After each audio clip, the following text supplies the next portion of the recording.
Oi, eu quero compartilhar com você um pedacinho de um livro que me abençoou extremamente. Eu levei um bom tempo para ler, por causa da esclerose, por causa da enfermidade da mamãe agora.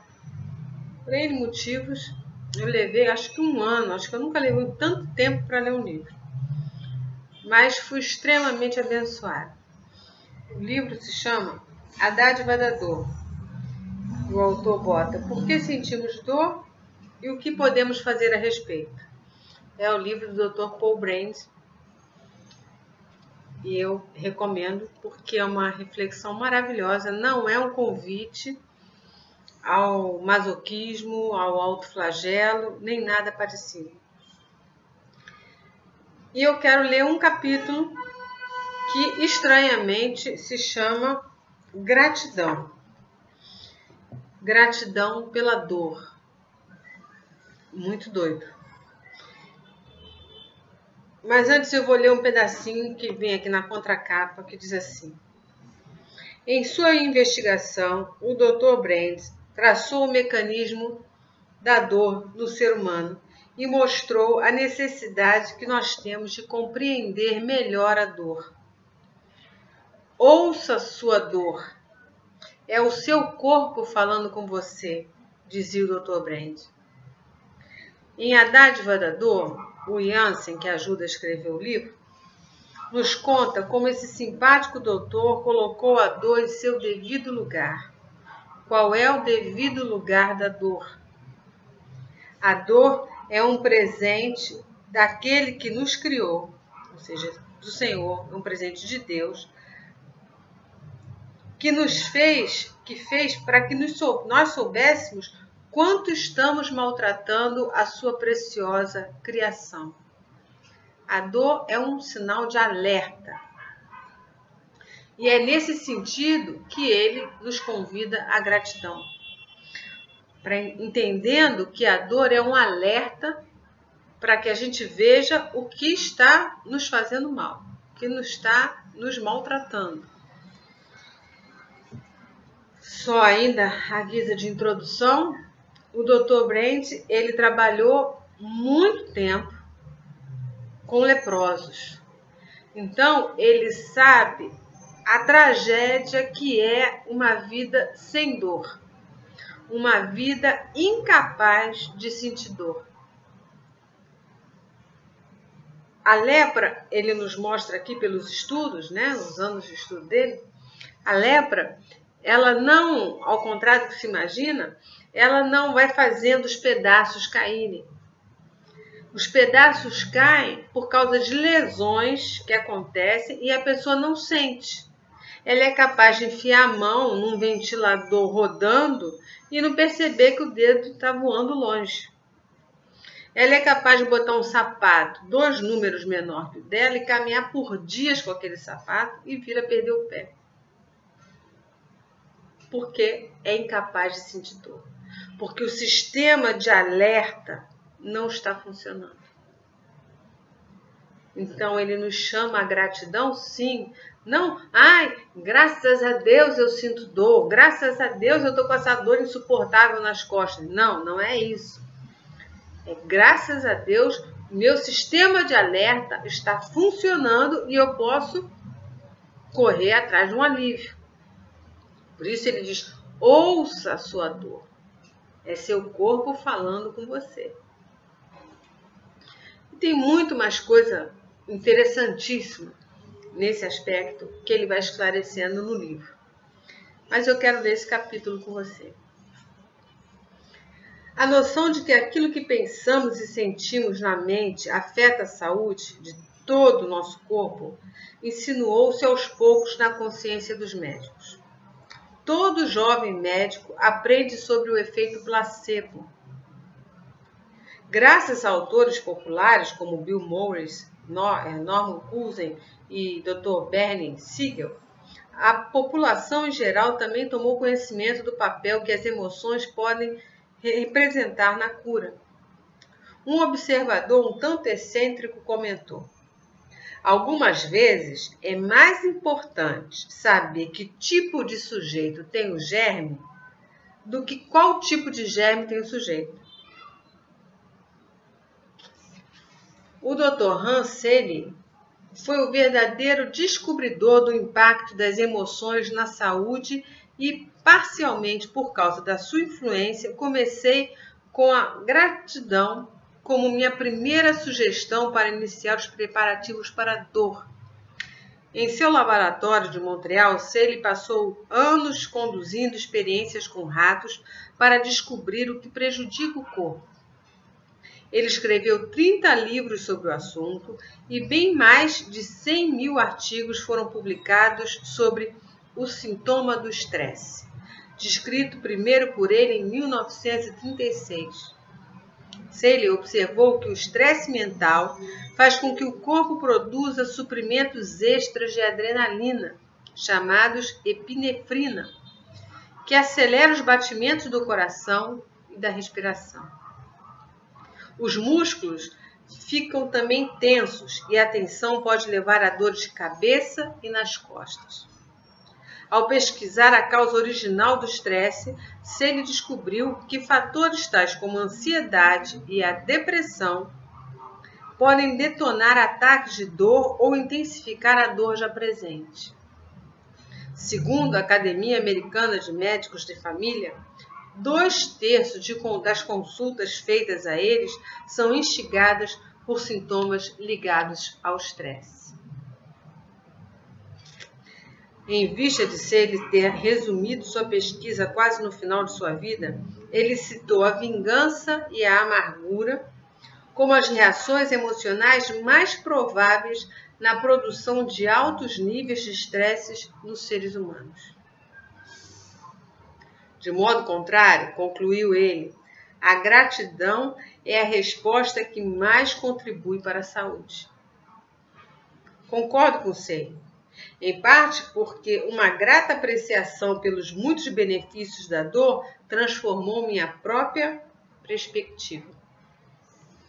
As pessoas que consideram a dor um inimigo, como notei, instintivamente reagem com o espírito de vingança ou amargura. Porque eu não mereço isso, não é justo. Resultando no ciclo vicioso de piora ainda maior a sua dor.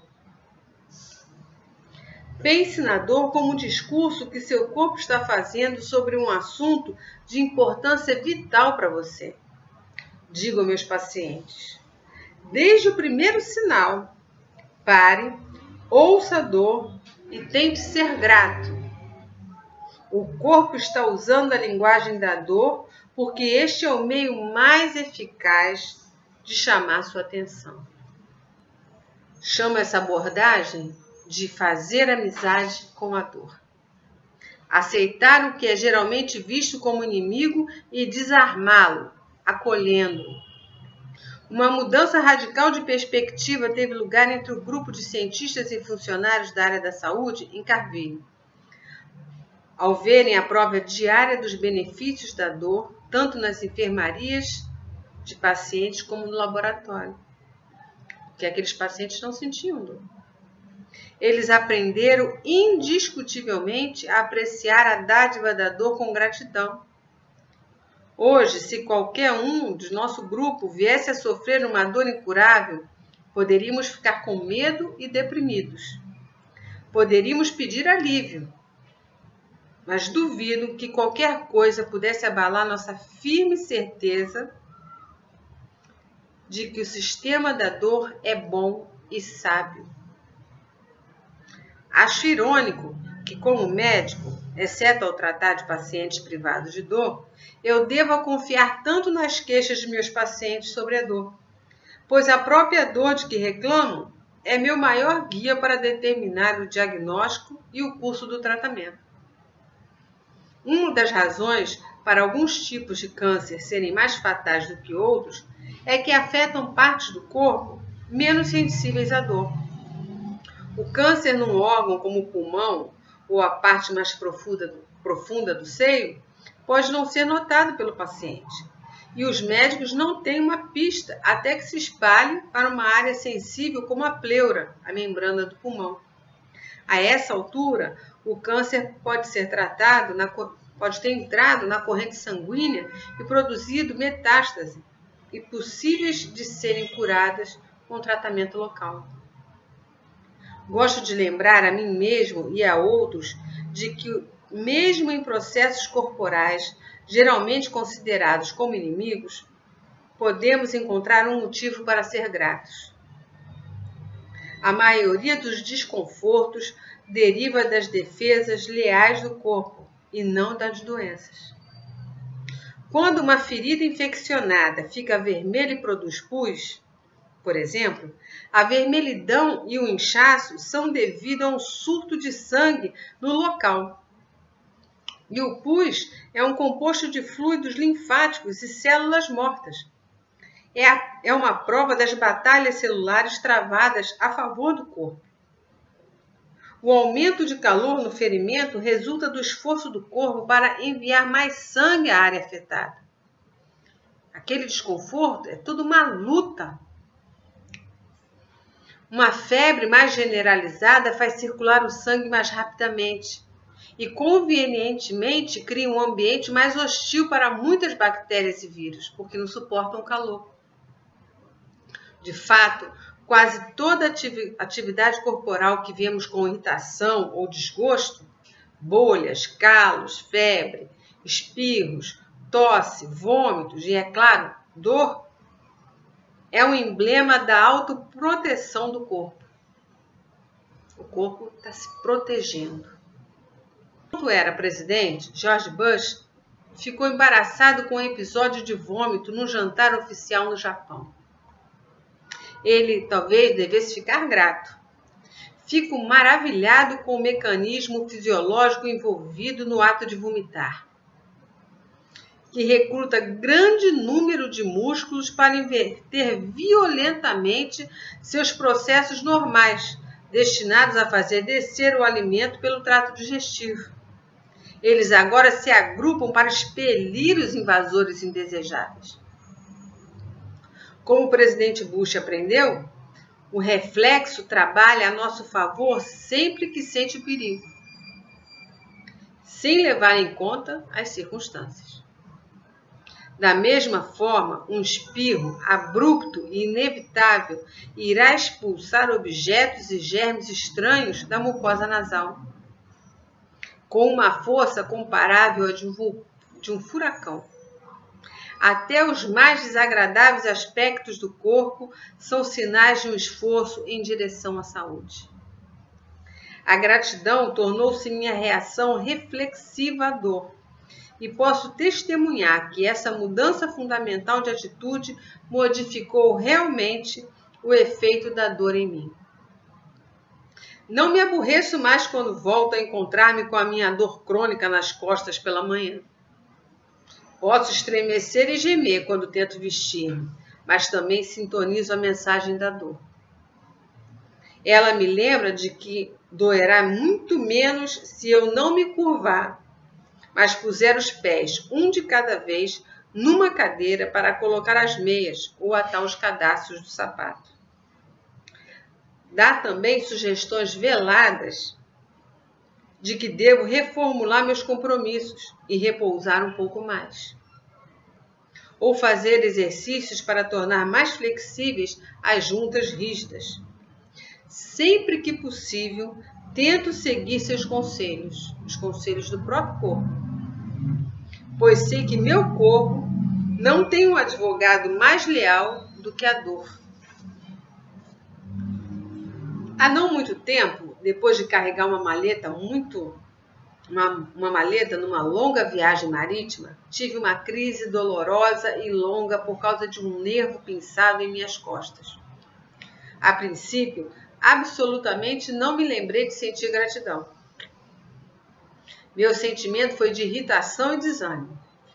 Quando percebi que a dor não desapareceria rapidamente, decidi então aplicar conscienciosamente o que acreditava sobre a gratidão.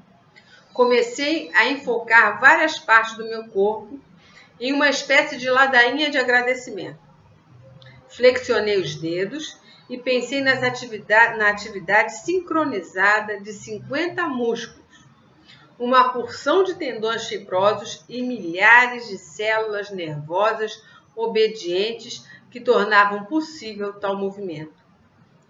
Girei minhas juntas e refleti sobre a magnífica engenharia existente nos tornozelos, ombros e quadris. Um mancal de automóvel dura 7 ou 8 anos quando adequadamente lubrificado. O meu passava de 70 anos, com lubrificação autorrenovável, sem folga para manutenção. Respirei profundamente e imaginei as bolsas em meus pulmões encarregando pequenas bolhas de oxigênio e ocupadas em alojá-las a bordo de uma célula sanguínea que as transportaria para o cérebro. Meus músculos cardíacos batem 100.000 vezes por dia, impelindo esse combustível ao seu destino. Respirei várias vezes, renovando todas as funções do meu corpo com ar fresco e puro. Depois de 10 respirações, senti-me levemente atordoado. Meu estômago, baço, fígado, pâncreas e rins estavam funcionando tão eficientemente que eu nem percebia sua existência. Sabia, entretanto, que numa emergência eles achariam um meio de alertar-me, mesmo se tivessem de recorrer ao truque de tomar células emprestadas de um tecido vizinho. Fechei os olhos e experimentei por um momento um mundo sem visão. Estendi a mão e toquei as folhas, a casca de uma árvore e a grama ao meu redor, absorvendo a sua textura com a ponta dos dedos. Pensei em minha família. E quando a imagem dela surgiu em minha mente, maravilhei-me com a capacidade extraordinária do cérebro para chamá-la ao nível da consciência. A seguir, abri os olhos e ondas de luz imediatamente penetraram neles. Mesmo em seu pior estado, com 7 décadas de idade e dolorido, meu corpo oferecia razões convincentes para agradecimento e até louvor. Não me ocorreu reclamar a Deus pelo desconforto que experimentava. Eu conhecia perfeitamente a alternativa terrível de uma vida sem dor. No estágio final da minha ladainha, voltei minha atenção para a região da dor em si. Pensei nas vértebras, tão bem planejadas que a mesma estrutura básica pode apoiar o pescoço de 2,5 metros de uma girafa. Relembrei-me os procedimentos cirúrgicos mais complexos, quando havia cortado pequenos filamentos da rede de nervos na medula espinhal. Que complexidade! Um escorregão da faca e meu paciente jamais voltaria a andar. Um daqueles nervos minúsculos em minhas costas já me havia forçado a grandes ajustes. Correções em minha postura e modo de andar. Uma escolha de travesseiros diferentes e posição de dormir. A decisão relutante de permitir que carregadores levassem a minha maleta. A dor não desapareceu naquela noite. Continuei sentindo um latejar surdo e persistente enquanto me deitava. Mas, de alguma forma, o sentimento de gratidão produziu uma transformação calmante em mim. Meus músculos estavam menos tensos. A dor não mais predominava. Da mesma forma, o que parecera meu inimigo se tornara um amigo. Um cínico talvez diga: esses são truques da mente. Você baixou o limiar do medo e da ansiedade. Nada mais. Esse é naturalmente o ponto. A dor tem lugar na mente. E o que acalma a mente irá enfatizar minha capacidade de lidar com a dor. Ouvindo. A razão de encorajar a gratidão é que a nossa atitude subjacente, um produto da mente, em relação ao corpo, pode causar poderoso impacto sobre a saúde. Se eu considerar o corpo com respeito, admiração e apreciação, irei sem dúvida comportar-me de maneira a manter a sua saúde. Em meu trabalho com pacientes de lepra, podia fazer reparos nas mãos e pés deles. Mas essas melhorias, logo aprendi, não significavam nada, a não ser que os próprios pacientes assumissem responsabilidade pelos seus membros. A essência da reabilitação, de fato a essência da saúde, era devolver a meus pacientes um senso de destino pessoal sobre seus corpos. Quando mudei para os Estados Unidos, esperei que uma sociedade com padrões tão altos de educação e sofisticação na medicina cultivasse um sentimento forte de responsabilidade pessoal na questão da saúde. Encontrei exatamente o oposto. Nos países ocidentais, uma proporção surpreendente dos problemas da saúde é gerada por escolhas de comportamento que mostram desconsideração pelos avisos claros do corpo. Nós, médicos, sabemos essa verdade, mas recuamos diante da ideia de interferir na vida dos pacientes. Se fôssemos completamente honestos, poderíamos dizer algo assim: ouça o seu corpo e, acima de tudo, ouça a sua dor. Ela pode estar querendo dizer que você está prejudicando seu cérebro com tensão, seus ouvidos com ruídos muito altos, seus olhos com excesso de televisão, seu estômago com comida pouco saudável, seus pulmões com poluentes causadores de câncer. Ouça cuidadosamente a mensagem da dor antes de eu lhe dar algo para aliviar esses sintomas. Posso ajudar com esses sintomas, mas você deve dar atenção à causa. Albert Schweitzer comentou certa vez que a doença abandonou-o rapidamente por ter encontrado pouca receptividade em seu corpo. Esse seria um alvo meritório para todos nós, mas parece que a sociedade está se colocando cada vez mais na direção oposta.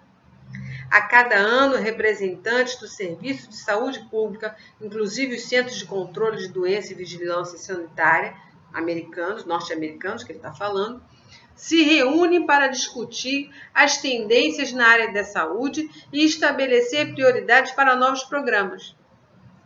Na década de 80, em meio a uma dessas conferências de uma semana, comecei a preparar uma lista de todos os problemas ligados ao comportamento que seriam discutidos na reunião e o tempo dedicado a cada um. Moléstias cardíacas, hipertensão exacerbada pelo estresse, úlceras estomacais, cânceres associados com ambiente tóxico, AIDS, doenças sexualmente transmissíveis, enfisemas e cânceres de pulmão causados por cigarro. Danos ao feto devido ao alcoolismo e ao abuso de drogas por parte das mães, diabetes e outros distúrbios relacionados à dieta, crimes violentos, acidentes de carro envolvendo álcool.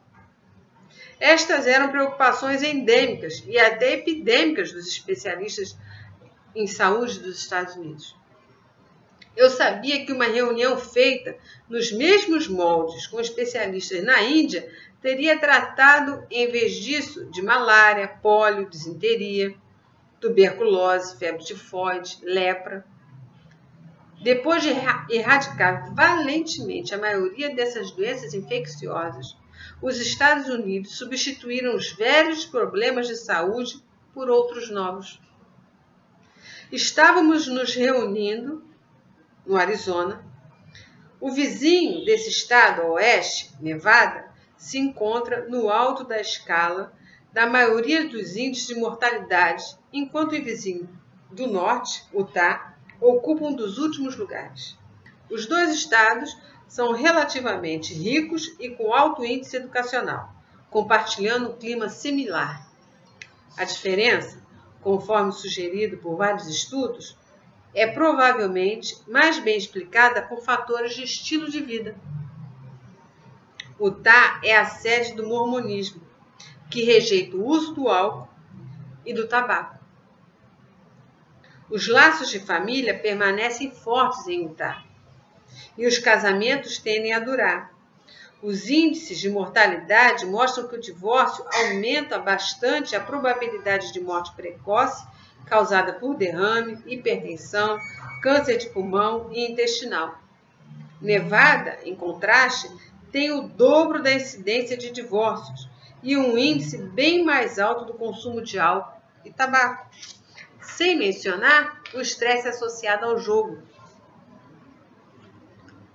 Escrevo como médico e não como moralista, mas qualquer médico que trabalhe na civilização moderna não pode deixar de notar nossa surdez cultural quanto à sabedoria do corpo. O caminho para a saúde, no que se refere a um indivíduo ou a uma sociedade, deve começar levando em conta a dor. Em vez disso, silenciamos a dor quando deveríamos estar apurando os ouvidos para escutá-la. Comemos depressa demais e em excesso, e depois tomamos um antiácido. Trabalhamos demais e tomamos um tranquilizante. Os 3 medicamentos mais vendidos nos Estados Unidos são remédios para hipertensão, úlcera e tranquilizantes. Esses abafadores da dor encontram-se facilmente disponíveis porque a profissão médica parece considerar a dor como uma doença e não como um sintoma.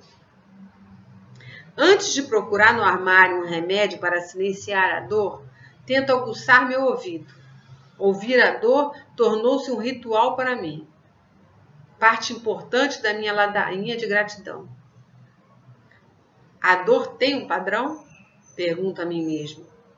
Ela tende a ocorrer em uma hora regular do dia, da noite ou do mês? De que modo ela é afetada quando como? Sinto dores antes, durante ou depois das refeições? Ela corresponde aos movimentos dos intestinos? Ao urinar? Uma mudança de postura ou exercício ao normal parece afetá-la? Estou ansioso por causa de alguma coisa no futuro ou tendo a demorar-me em alguma lembrança de um acontecimento passado? Estou com problemas financeiros? Sinto-me amargo ou zangado com alguém?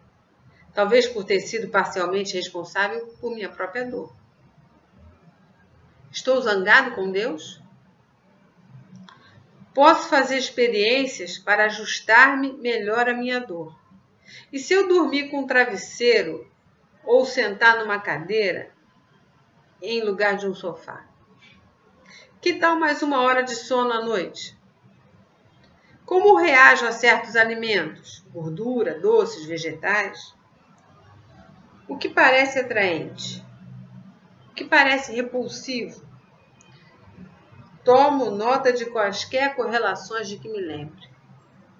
Não sei de quantas consultas médicas esse exercício me poupou durante os anos. Os médicos, você pode ficar espantado em saber, geralmente relutam muito em consultar outro médico. Eu raramente sinto gratidão pela dor, mas sempre agradeço pela mensagem que ela transmite. Posso contar com a dor para representar os meus melhores interesses da maneira mais urgente possível. Fica então a meu cargo agir de acordo com essas recomendações, ou não.